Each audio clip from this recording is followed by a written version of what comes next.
You've probably heard of SoFi. They started out focused on student loans, but man, have they exploded into this full-blown digital bank. Their goal? To be the only financial app you'll ever need. But that lightning-fast growth, well, it's created one massive question for anyone watching its stock. And that's really the core of what we're digging into today. With all the buzz around the stock, is this a ground floor opportunity to get in on a future banking giant? Or is the risk just way too high? Okay, let's get into it.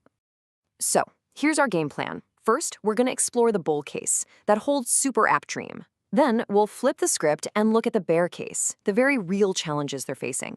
After that, we'll cut through all the noise with a deep dive into the actual data before we try to land on a final verdict. All right, first up, let's talk about the bull case. This is all about SoFi's grand vision, their big idea, to build this powerful, self-reinforcing engine they call the financial Superapp flywheel. The first thing you've got to understand is that SoFi's business model has totally transformed. They're not just a lender anymore, not by a long shot. The company now stands on three main pillars. You've got the original lending business, a powerful tech platform that they actually license out to other companies, and this ever-growing collection of financial services. This diversification is so key to the bull argument, and all three of these pillars, they're designed to feed into one powerful strategy, which is the financial flywheel. Now, the concept here is actually pretty simple, but it's incredibly powerful. You get a customer in the door with just one product. Once they're in, that relationship makes it way easier and cheaper to offer them more and more services. Each new product just adds momentum, spinning that wheel faster and faster. So how does this actually work in the real world? Well, it all starts with what they call a wedge product, something like student loan refinancing to get you in the door. Once you're a member, bam, they can cross-sell you a savings account or maybe an investment product. And here's where the magic really happens. The cost to get you to sign up for that second or third product drops to almost nothing. This makes each customer relationship way more profitable and a whole lot stickier over the long haul. And look, this isn't just some dry business strategy, right? It's a mission, and it's focused on a very specific type of person. You heard it from the CEO himself. Their target market is overachievers. These are people who are ambitious about their finances. So by offering a whole suite of tools to help them tackle debt, save money, and invest, SoFi's goal is to become their go-to financial partner for life. And the real kicker? The master stroke that ties this entire strategy together? Getting a national bank charter. This was an absolute game changer. In a world with high interest rates, it lets SoFi fund its own loans with low-cost deposits from its customers. That is a lifeline that a lot of their fintech rivals just don't have. And it puts SoFi on a much more level playing field with giants like Chase and Bank of America. Okay, but that's a pretty rosy picture, right? That ambitious vision, well, it's not without its shadows. So now let's flip the coin and look at the bear case. Because for every strong bull argument, there are some pretty significant hurdles. And believe me, SoFi is facing plenty of them.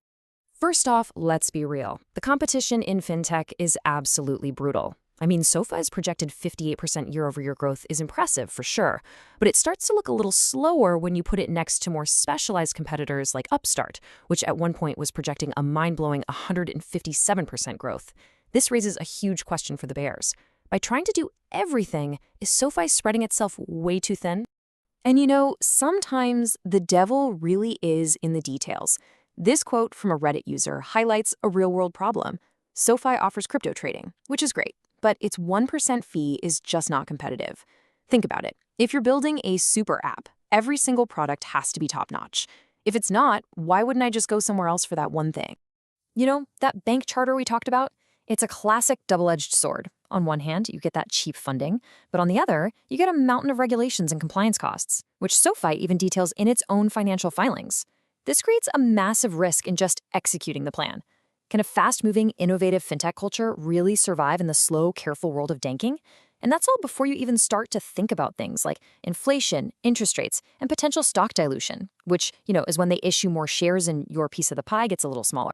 All right, we've heard the optimistic story from the bulls and the serious warnings from the bears. So enough with the stories for a minute. Let's push past the narratives and see what the actual numbers have to say. So check this out. This chart is straight from SoFi's own reports, and wow, does it tell a story. Despite everything going on in the economy, their member growth shows this relentless upward climb, from 4.7 million to nearly 7 million in just 1 year. This is some of the clearest evidence you can find that the flywheel strategy is working, pulling in new users at a really impressive clip. And this number, this really drives the point home, 20. Let that sink in. For 20 consecutive quarters, that's 5 years, SoFi has posted over 30% growth in both new members and new products every single quarter. This isn't just some recent hot streak. We're talking about a sustained, long-term pattern of execution here. Now, remember that bear concern about SoFi just being a lender? Well, this chart tackles that head-on. It shows a massive shift in where SoFi's money is actually coming from. Fee-based revenue from their tech platform and financial services now makes up almost half of their total revenue. And that's huge because it de-risks the whole business model and creates income streams that are way more stable and predictable. All right, so let's pull all of this together. On one side, you have the bull's ambitious vision of a Superapp flywheel, and it's backed up by some really strong growth numbers. And on the other side, you have the bear's warnings about intense competition and the heavy, heavy burden of being a bank. And this table really lays it all out, side by side. The bull case is all about that powerful flywheel strategy, diversifying revenue and just undeniable member growth. But the bear case hammers on that brutal competition, the immense regulatory risk, and the simple fact that being an everything app is incredibly hard to pull off. It's a classic battle between a really compelling vision and the gritty reality of a very tough market. And that brings us to the final question, the one you have to answer for yourself. SoFi is, without a doubt, building something massive, a potential one-stop shop for finance that could totally reshape the industry. But the challenges it's up against are just as monumental. So the question isn't whether the vision is compelling, it is. The question is whether you believe they can actually execute on it. Is this a growth story you want to be a part of?